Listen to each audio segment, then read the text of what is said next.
Friends, நண்டு குழம்பு வைக்கிறீங்கன்னா இந்த மெத்தட் ஃபாலோ பண்ணுங்கள். டேஸ்ட்டு சூப்பராக இருக்கும். ஒரு கடாயில் எண்ணெய் விட்டுட்டு 1 டேபிள் ஸ்பூன் ஜீரகம், 1 டேபிள் ஸ்பூன் பெருஞ்சீரகம், 1 டேபிள் ஸ்பூன் மிளகு, அப்புறம் 2 பட்டை, 4 ஏலக்காய், 2 கிராம்பு இதெல்லாம் லைட்டாக ரோஸ்ட் பண்ணி எடுத்துக்கலாம்.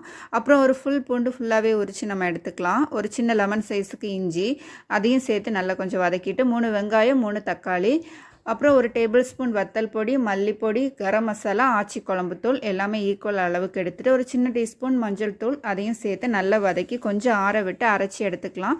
இன்னொரு பேன் வச்சு அதுலேயும் கொஞ்சம் ஆயில் விட்டுட்டு பட்டை, ஏலக்காய், கிராம்பு, பிரிஞ்சி இலை எல்லாம் போட்டு நம்ம அரைச்ச விழுதை வந்து அந்த எண்ணெயில் விட்டு கொஞ்சம் கொதிக்க விட வேண்டியதான்.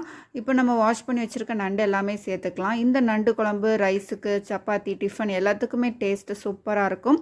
நண்டு எல்லாம் போட்டதுக்கப்புறமா தேங்காய், கொஞ்சம் ஏலக்காய், அப்புறம் பட்டை இதையும் நல்லா அரைச்சி போட்டுட்டு கொஞ்சம் கொதித்த உடனே பெப்பர் பொடியும் கொத்தமல்லி இலை எல்லாம் போட்டு வச்சிங்கன்னா டேஸ்ட்டு சூப்பராக இருக்கும்.